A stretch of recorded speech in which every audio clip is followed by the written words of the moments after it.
Good afternoon बच्चा लोग, welcome back. सो आज केमिकल रिएक्शन का हम सेकंड पार्ट करेंगे। सबसे पहले वैलेंसी चार्ट का आइडेंटिफिकेशन और उसका एप्लीकेशन और फिर हम टाइप्स ऑफ रिएक्शन पे बात करेंगे। ओके, सो आइए शुरू करते हैं। सबसे पहले valency chart.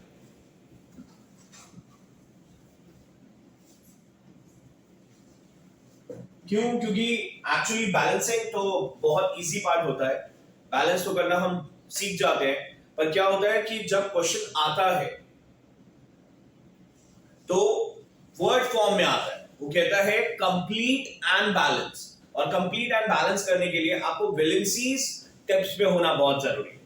So let's have some valencies here. सबसे पहले केटायंस का वैलेंसी चार्ट। केटायंस में सबसे पहले सोडियम, दिस इज Na+1। और इन केस ये थोड़ा सा आपको याद भी करना पड़ेगा। क्यों? क्योंकि ये चीजें 9th में सिखाई जाती हैं। पर इन केस आप कहेंगे सर ये भी सिखा दीजिए कि सर ये आती कैसे है वैलेंसीज, तो आप मुझे कमेंट्स में लिख सकते हैं एक्स्ट्रा क्लास के लिए, तो मैं इस चीज को भी समझाऊंगा ये कैसे आती है, Na+1 ही क्यों होता है। ठीक है, एक्चुअली 9th क्लास का पार्ट है, तो अभी हम इसलिए इस पे ज्यादा टाइम नहीं लगाएंगे। I sodium Na+1, potassium K+1, silver Ag+1, hydrogen, इसमें थोड़ा सा एस्टेरिक मार्क लगाएंगे।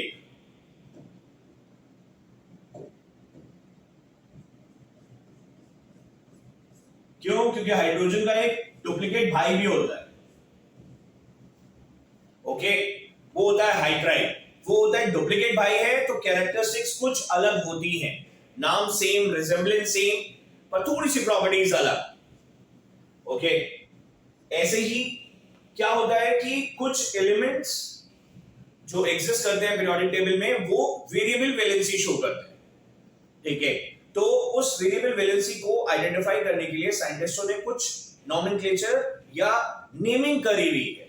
तो कैसे नेमिंग है, शायद हो सकता है याद हो आपको कि अगर अस लिखा तो वो हमेशा उस एलिमेंट का लोअर वैलेंसी होगा, और अगर आपने एक लिख दिया तो वही उस एलिमेंट का हायर वैलेंसी होगा। ओके, सो जैसे सर एग्जांपल बताइए, एग्जांपल बताते हैं। कॉपर, क्यूब्रम लैटिन नेम, दो वैलेंसी शो करता है 1 and 2 बोथ। अब हमें कैसे पता चलेगा उसने क्या बोला? वो आपको स्पेसिफाई करेगा कि वो कौन सी वैलेंसी की बात कर रहा है। जैसे फॉर एग्जांपल वो कहेगा, या तो वो लिख देगा कॉपर 1, मतलब उसने आपको क्लियर आइडेंटिफिकेशन दे दिया कि कॉपर की फर्स्ट वैलेंसी का मैं यूज कर रहा हूं। ओके, या वो बोलेगा क्यूप्रस, वो खाते हैं ना हम लोग कप में चाय के साथ रस, क्यूप्रस। और वैसे भी आप कहेंगे सर ये अस एक थोड़ा सा टफ है। अस मतलब जब हम बहुत सारे झुंड के साथ होते हैं, बहुत सारे लोगों के साथ है, तो अस बोलते हैं, तो अपने आप को छोटा फील करते हैं। एक मतलब आई, जब हम अकेले हैं तो हम इंडिविजुअली अपने आप को पावरफुल फील करते हैं, मतलब ज्यादा। ओके, ऐसे याद रख सकते हैं, this is a way to remember, nothing else. So copper 1 cuprous, we write it as Cu+1। Okay, आइए अब जरा वैलेंसी 2 की तरफ भी जाएं, और ऐसे ही आयरन भी होता है 2 and 3। तो ऑब्वियस सी बात है अस 2 वाला होगा, छोटा वैलेंसी है, एक 3 वाला होगा।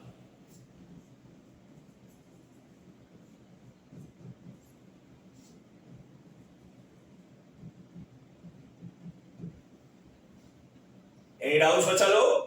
This is very very important, ध्यान रखिएगा। जब भी कोई सीनियर टीचर पेपर सेट करेगा तो वो हमेशा आपको अस एक में फंसाएगा। क्यों? क्योंकि मैक्सिमम बच्चों की रट्टा मारने की आदत होती है, उन्होंने समझा नहीं होता कि आयरन का कौन सा है, वो 2 है या 3 यूज हो रहा है इक्वेशन के अंदर और क्वेश्चन के अंदर, तो वो सिर्फ रट्टी रटाई लैंग्वेज यूज करते हैं और टीचर आपको यहां पे फंसा लेता है। आइए नेक्स्ट टू वैलेंसीज पे बात करते हैं। सबसे पहले कैल्शियम। ओके बच्चा लोग, आइए तो अब सेकेंड पे जिसकी वैलेंसी 2 है केटाइंस में, उस पे बात करते हैं फटाफट। सो पहले calcium Ca+2, then magnesium,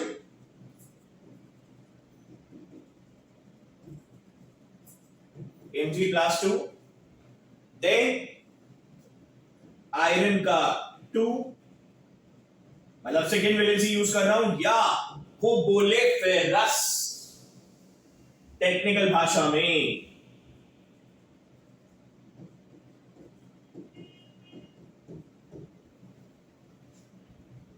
okay, फिर थोड़े से और लिखते हैं इधर की साइड। कॉपर का 2 बोल दे वो, क्या बोल दे cupric, this is Cu+2। Okay, फिर नेक्स्ट ऐसे ही barium, this is very very important, teachers का extremely favourite, double asterisk mark लगाएंगे भाई इस पे, इसलिए अलग से हाईलाइट कर रहा हूं मैं, Ba+2। फिर जिंक,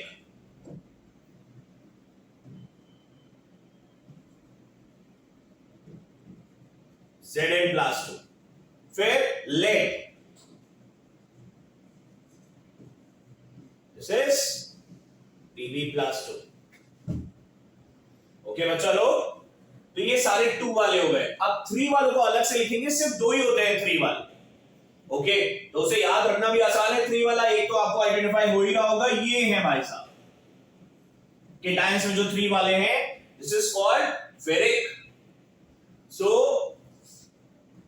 आयरन 3 बोल दे वो, या बोल दे फेरिक, मतलब Fe+3 की बात कर रहा है।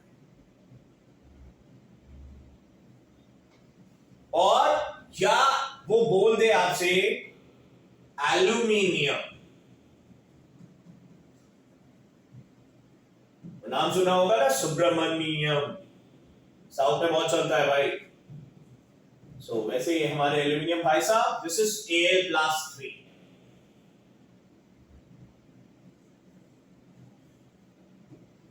तो 3 वाले प्लीज सिर्फ 2 ही होते हैं।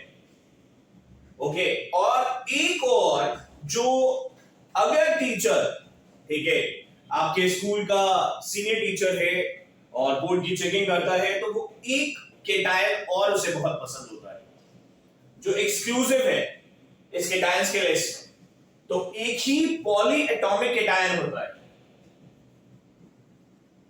पॉली एटॉमिक केटायन, और उसका नाम क्या होता है जी? Ammonium. Please remember it, which is NH4+1। और ध्यान रखिएगा एमोनियम NH4+1 है, और पॉली क्यों? बाकी सारे सिंगल एलिमेंट प्रेजेंट है, देख रहे होंगे आप, इसमें 2 या 2 से ज्यादा एलिमेंट प्रेजेंट है, नाइट्रोजन और hydrogen. The total number of atoms which are there are 5, and that's why it is polyatomic. This is the only polyatomic cation. Okay, और बहुत सारे बच्चों को बहुत सारी कंफ्यूजन होती है, क्योंकि एनसीईआरटी में एक क्वेश्चन है अमोनिया गैस को लेके। ओके, तो सर अमोनिया अमोनियम सेम है क्या? नहीं भाई नहीं, नो सेम नहीं है भाई। प्लीज याद रखिएगा, यहीं से मैं एक एरो बना रहा हूं, एमोनिया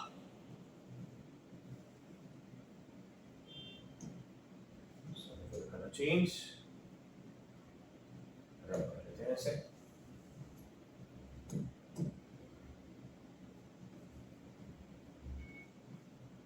इस पॉइंट पे थोड़ा सा आ है, आइए सर इसको नीचे की तरफ थोड़ा लेते हैं।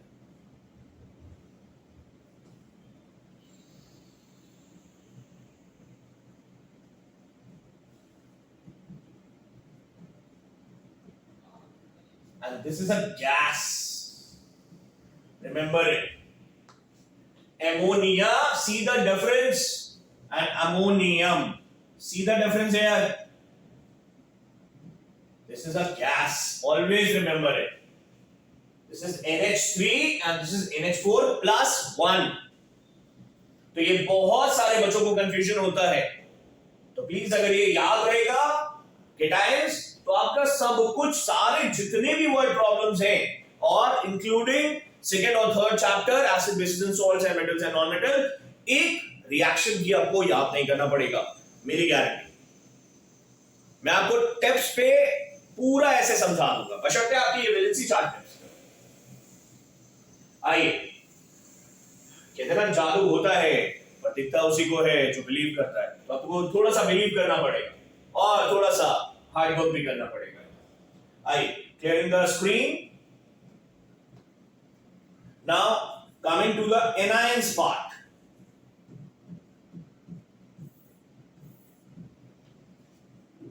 फर्स्ट, सबसे पहले आपने शायद सुना होगा एक भूतों का फेस्टिवल बनाया जाता है बाहर के देशों में, यूरोप में, उसे कहते हैं हैलोवीन।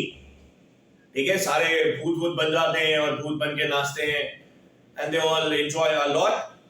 तो वैसे ही पीरियोडिक टेबल में हमारे हैलोजेंस को रखा गया है। और आप क्या चाहेंगे, भूतों से मान लेते हैं आपका मुलाकात हो गई, तो आप रोज मिले या एक ही बार मिले?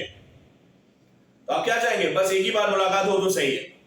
तो इसलिए सबकी वैलेंसी, जितने भी हैलोईन है, हैलोईन मतलब भूतों वाले यहां पे हैं, हैलोजेंस बोलते हैं उन्हें, ठीक है। और मैं अभी राइमिंग के साथ बोलूंगा, फ्लोरीन, क्लोरीन, ब्रोमीन, आयोडीन, ये सब की वैलेंसी, क्योंकि भाई डेविल है, भूत बन रहा है, तो नेगेटिव और -1, एक ही बार मुलाकात। तो आइए देखते हैं। सो एनायंस में फ्लोरीन, क्लोरीन, ब्रोमीन,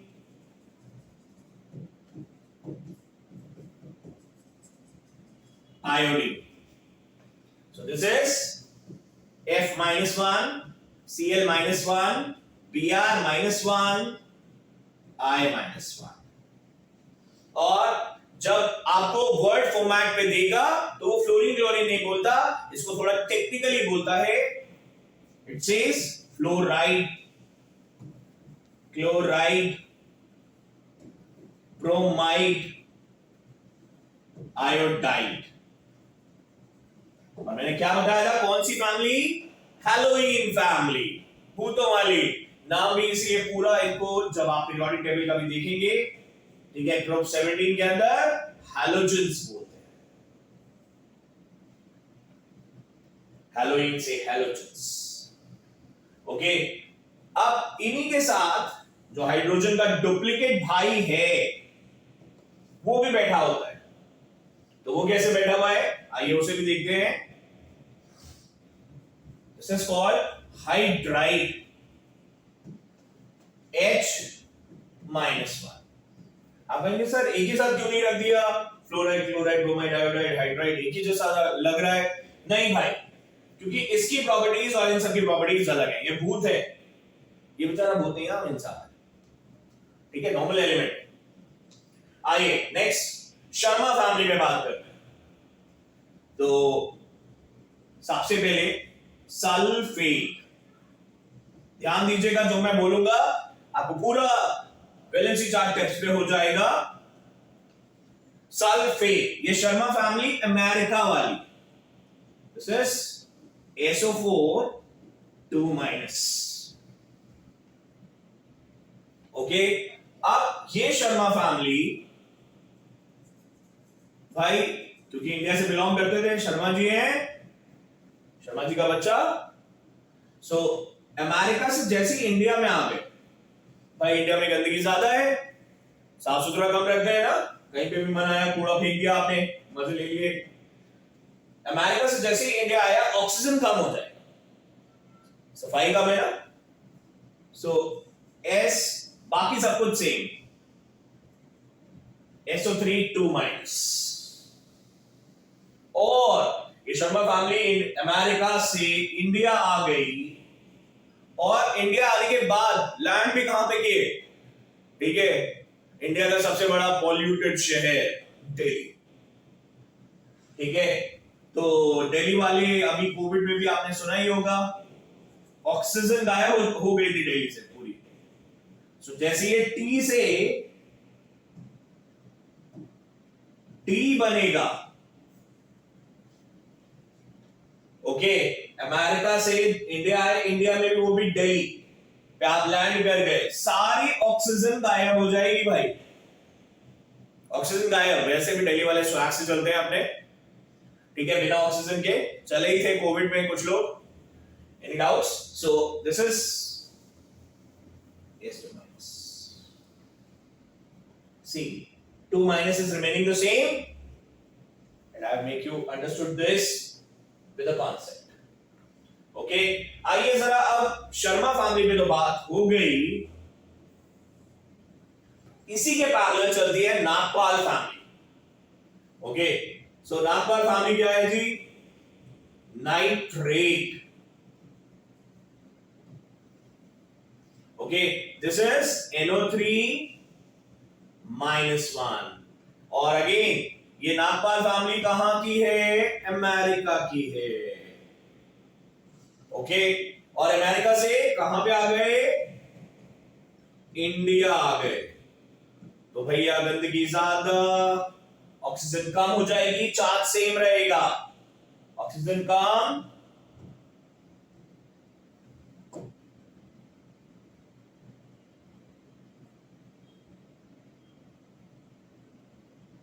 ठीक है, चार्ज सेम, सो NO2-1, ओके बच्चा लोग। फिर नाइट्राइड, लैंड कहां पे किए, दिल्ली में लैंड कर गए भाई, तो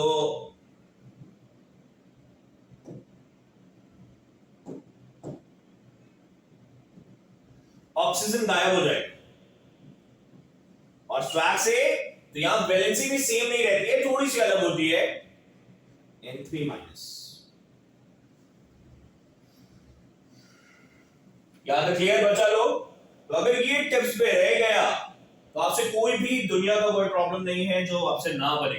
अभी कुछ चीजें और है वो ऐड करते हैं, आइए। अब there is called oxide, this is O2-। Then इसी के साथ हाइड्रोजन भाई साहब को अगर जोड़ दें तो उसे हम बोलते हैं hydro oxide. You can say it is like this, H+1 hydro plus oxide, okay, so H+1 plus O-2, ठीक है, माइनस वाला बड़ा है, OH+1-2,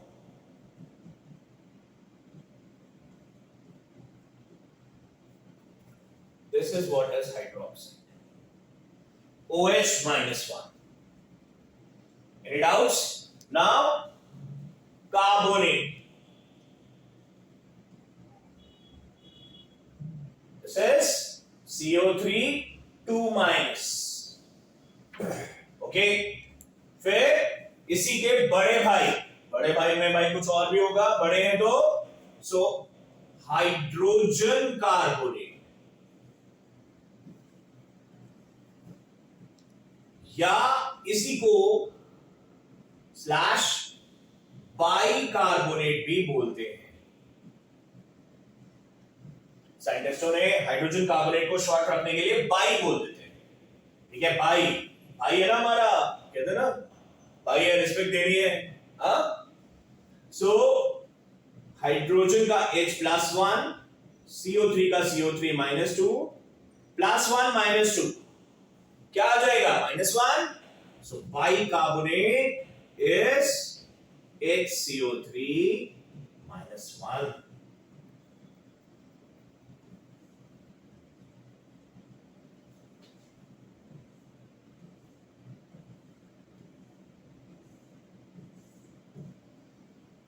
Any doubts, बच्चा लोग? And the last one now. Last one of the valency chart for the anions. You can say, बच्चा लोग. Last one. This is called phosphate. And this is nothing but PO4 3 minus.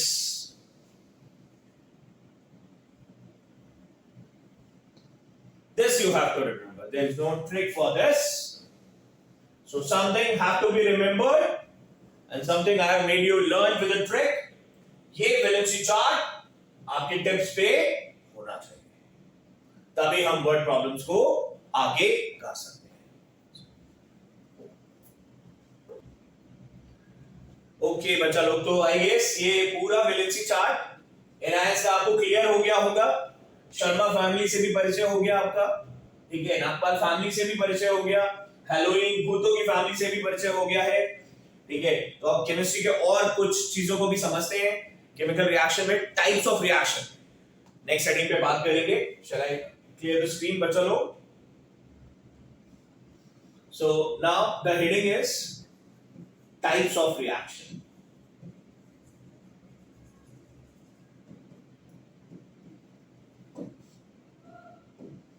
सबसे पहले combination reaction.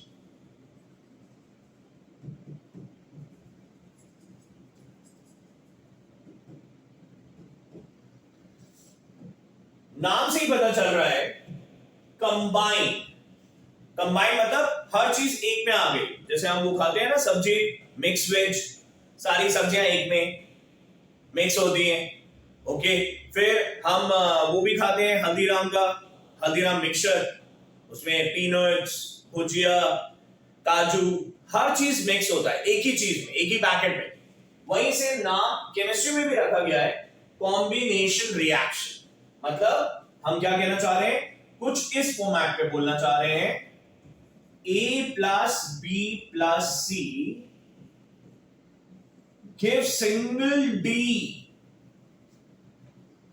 मतलब when two or more reactants, left side को हम reactant side बोलते हैं बच्चा लोग, और राइट साइड को हम प्रोडक्ट साइड बोलते हैं, ठीक है. आइए थोड़ा सा इस चीज को लिख भी लेते हैं इन केस अगर आपको नहीं पता. Left side is my reactant side and right side is my product side. Okay, so when two or more reactants combine to form a single product. Okay, so let us jot it down and then we will illustrate it with an example. When two or more reactants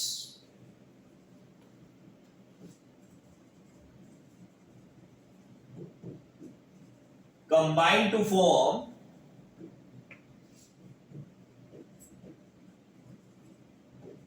a single product,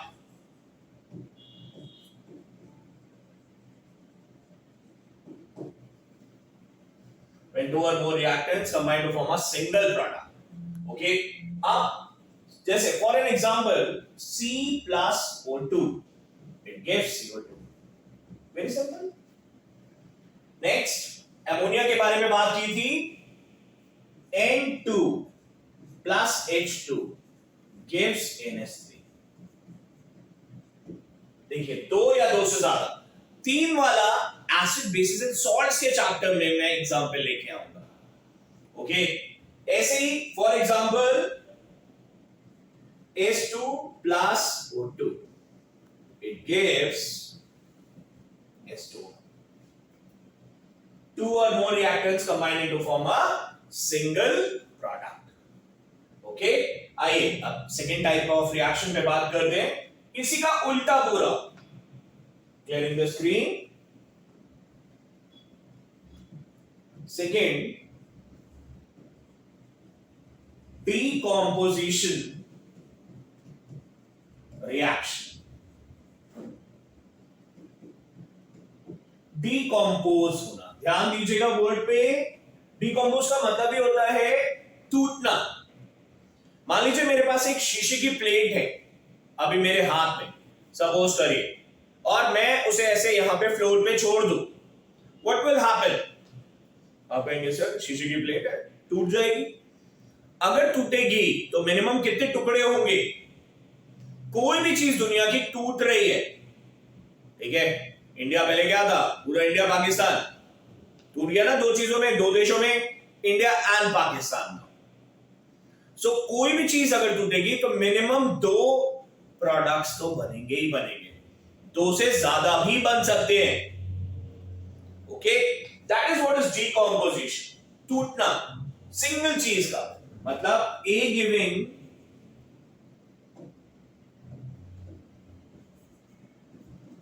B plus C plus D, एक शीशे की plate छोड़ दी गई मतलब उसे energy दी गई। Okay, जैसे ही टूटी दो या दो से ज्यादा टुकड़े हो गए उसके। ओके, सो आइए जरा इसे वर्ड्स में लिखते हैं, फिर एग्जांपल लिखेंगे। When a single reactant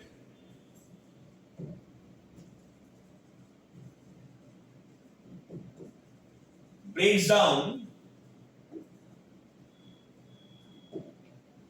to form two or more products,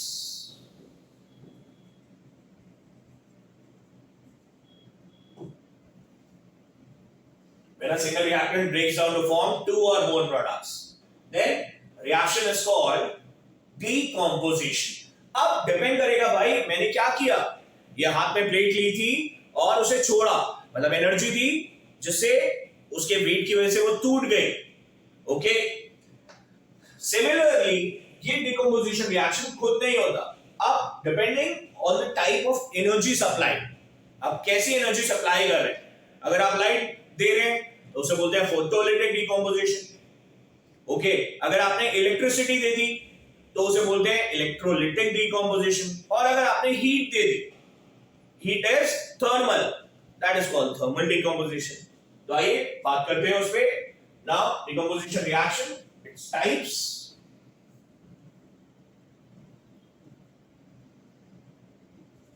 energy,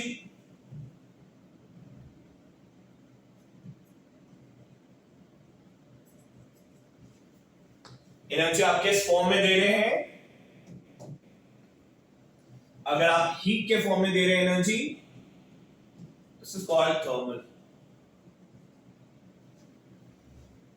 okay, अगर आप एनर्जी लाइट के फॉर्म में दे रहे हैं,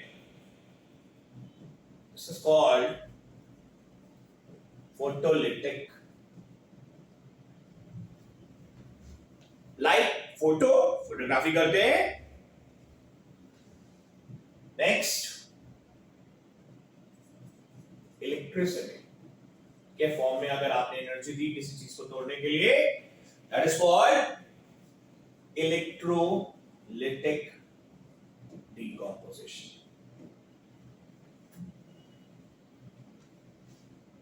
ओके बच्चा लोग, अभी मैं इनके एग्जांपल्स भी लूंगा, ठीक है। और पूरी केमिस्ट्री में क्या है, अगर पूरी केमिस्ट्री को सम अप करना हो तो देयर आर टोटल 50 रिएक्शंस जो हमारे बिल्कुल टिप्स पे घूमने चाहिए। ओके, ये 50 रिएक्शंस में से फर्स्ट चैप्टर में हमारे 8 रिएक्शंस हैं, सेकेंड चैप्टर में हमारे 15 रिएक्शंस हैं, फिर थर्ड चैप्टर में हमारे 14 रिएक्शंस हैं, और लास्ट फोर्थ कार्बन चैप्टर में हमारे हैं 13 रिएक्शंस। अगर ये टिप्स पे रहे तो पूरे केमिस्ट्री में आपको 28 में से 28 नंबर मिलते हैं। तो जितने भी जो इंपॉर्टेंट रिएक्शंस हैं मैं उस पर डबल एस्टेरिस्क मार्क लगवाऊंगा, ठीक है, मतलब वो आपको टेक्स्ट पे होंगे तो आपको कोई और क्वेश्चन आएगा ही नहीं उससे बाहर। That's my guarantee, my promise, 110% I am saying, ठीक है। सो 8 रिएक्शंस में, ठीक है, अब हम बात करना शुरू करेंगे फर्स्ट चैप्टर के रिएक्शंस पे। थोड़ा सा टाइप्स ऑफ रिएक्शन देख ही लिया है, आइए clear the screen.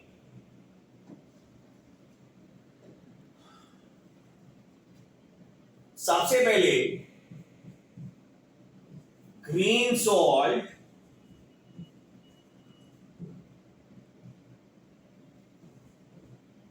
Decomposition reaction, हरा नमक, देश का नमक सुना ही होगा, टाटा नमक, ठीक है, ये हरा कलर का सॉल्ट होता है आयरन का, वेरी वेरी इंपॉर्टेंट, ठीक है।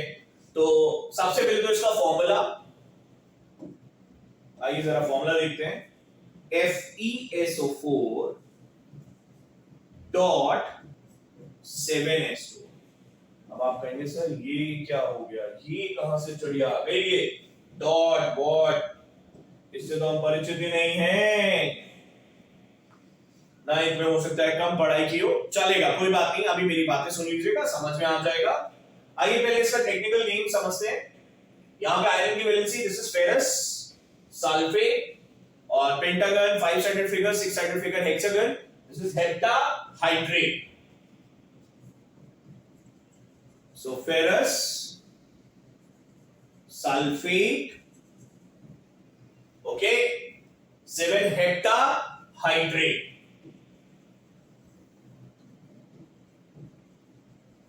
अब आप कहेंगे सर ये पानी क्या है यहां पे लगा हुआ, हो सकता है आपने याद हो, देयर इज अ टेक्निक, छोटी क्लासेस में पढ़ाते हैं, उसे बोलते हैं क्रिस्टलाइजेशन टेक्निक।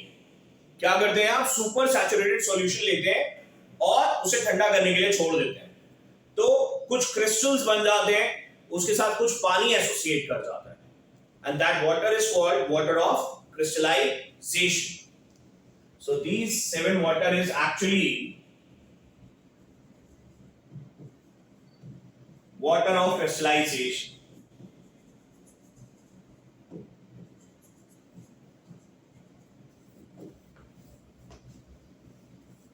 ओके बच्चा लोग, अब आप कहेंगे सर हुआ क्या, होगा क्या इस रिएक्शन में, आइए जरा देखते हैं। ये मान लीजिए टेस्ट ट्यूब, और यहां पे आपने ये हरा नमक ले लिया है,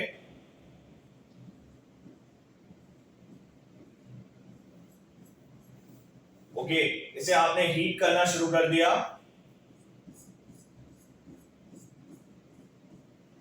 क्या होगा, पहले ये हरे से हो जाएगा व्हाइट, आफ्टर सम टाइम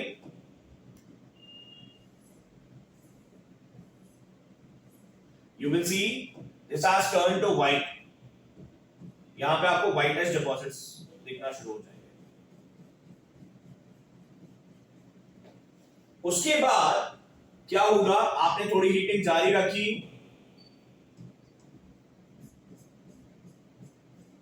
थोड़ी देर बाद आपको क्या ऑब्जर्वेशन दिखेगी, यहां पे ये रेसिड्यू रेडिश ब्राउन होता जा रहा है, कुछ ऐसे ब्राउनिश रेसिड्यू हो गया,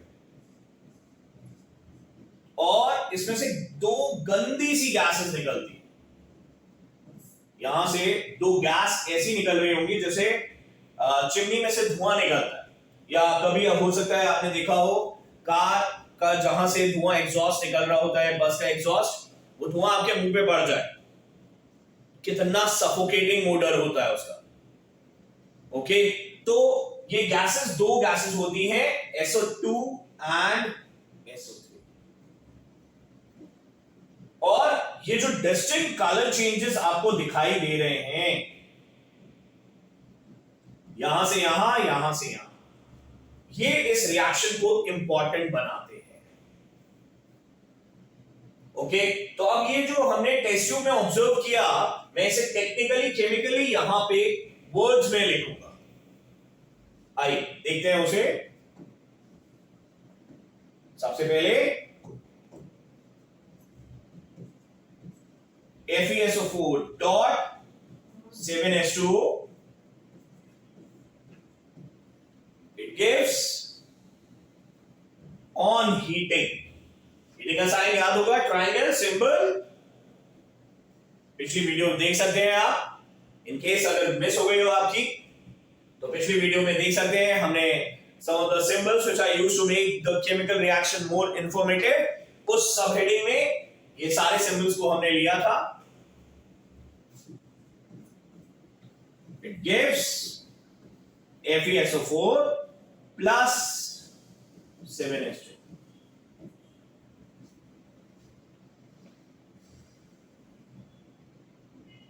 ओके, ये वाटर ऑफ क्रिस्टलाइजेशन रिमूव हो जाता है, जिसकी वजह से ग्रीन से ये हो जाता है व्हाइटिश। दिस वाज ग्रीन, ये हो जाता है व्हाइटिश। और फिर ऑन फर्दर हीटिंग, मैं इसे जब और हीट करूंगा, सो ऑन फर्दर हीटिंग,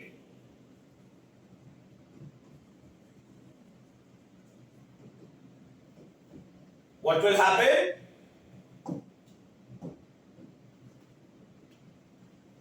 ये तो निकल गए, वाटर गैस के फॉर्म में बाहर हो गया। Okay, now 2FeSO4, this on heating it gives, देख रहे हैं आप रेडिश ब्राउन रेसिड्यू, ठीक है। हो सकता है आपने देखा हो जब कोई भी, ओके, सो पहला कलर चेंज आपने देखा, ये ग्रीन से व्हाइटिश हो गया, जो यहां मैंने टेस्ट ट्यूब पे दिखाया आपको, ग्रीन से व्हाइटिश। फिर उसके बाद व्हाइट से ऑन फर्दर हीटिंग, अब ये भाई साहब जो वाटर है, ये तो वाटर वेपर के फॉर्म में निकल गए। ओके, तो अब बचा क्या? बचा सिर्फ ये सॉलिड फॉर्म में फेरस सल्फेट। अब अगर फर्दर आप हीटिंग जारी रखते हैं, आपने यहां से हीटिंग रोकी नहीं, ओके, सो क्या होगा, ये फर्दर हीट करने के बाद this will give FeSO4 this on further heating, on further heating FeSO4 will give us Fe2O3 plus SO2 plus SO3। शायद अगर इसका कलर आपको देखना हो तो अगर कभी भी आपने जंग लगा हुआ आयरन देखा हो, रस्टेड आयरन, तो उसपे कैसा कलर होता है? Reddish brown. तो वैसे ही कुछ कलर यहां पे deposit you will see. Okay, so this will give us reddish brown colour.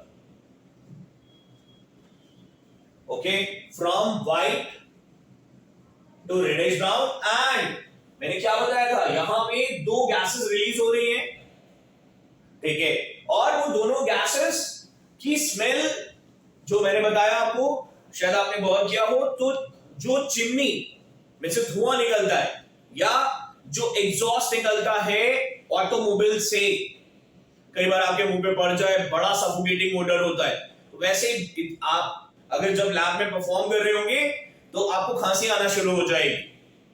सो इसीलिए बोलते हैं ये जो दोनों गैसेस निकली, एक SO2 और SO3 इसका बड़ा भाई, ज्यादा ऑक्सीजन वाला। ओके, दिस इज, आपको पता ही होगा, कार्बन डाइऑक्साइड आप CO2 बोलते हैं, तो SO2 sulphur dioxide and this is sulphur trioxide. क्योंकि कई बार नेमिंग में पूछता है तो आपको क्लियर रहना चाहिए, मैं लिख भी दूंगा लास्ट में, वो कोई दिक्कत की बात नहीं है। तो ये जो दोनों गैसेस निकली, इनकी वेरी पंजेंट स्मेल होती है। So this is pungent smell of sulfur,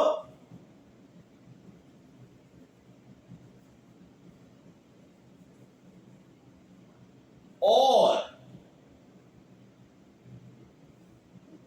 suffocating odor। ये भाषा का प्रयोग किया जाता है, वेरी सफोकेटिंग ओडर। सर आप इतना सारा कलर और ये सब क्यों बता रहे हैं? क्यों? क्योंकि क्वेश्चन डायरेक्ट नहीं आएगा। वो ये नहीं बोलेगा कि right the green salt reaction या राइट ग्रीन सॉल्ट डिकम्पोजिशन। वो कैसे बोलता है, कैसी भाषा का प्रयोग करता है? बोर्ड के पेपर में जो 3 और 5 मार्क्स क्वेश्चंस आते हैं, आइए, और जो अब कॉम्प्रिहेंशन बेस्ड जो नए क्वेश्चन, लिंक बेस्ड क्वेश्चन शुरू किए उन्होंने, वो कैसे आएगा वो मैं आपको दिखाता हूं। ठीक है, तो यहां तक आपको आई गेस क्लियर हो गया होगा कि ग्रीन सॉल्ट को पहले आपने हीट किया, पहला कलर चेंज ग्रीन से व्हाइटिश, फिर फर्दर हीट किया तो व्हाइटिश से reddish brown, and these two gases are released which have a pungent smell of sulfur या suffocating odor, clearing the screen. So वो क्वेश्चन कैसे पुट अप करता है? क्वेश्चन ऐसे पुट अप करता है कि a salt A which is green in color on heating gives reddish brown residue B.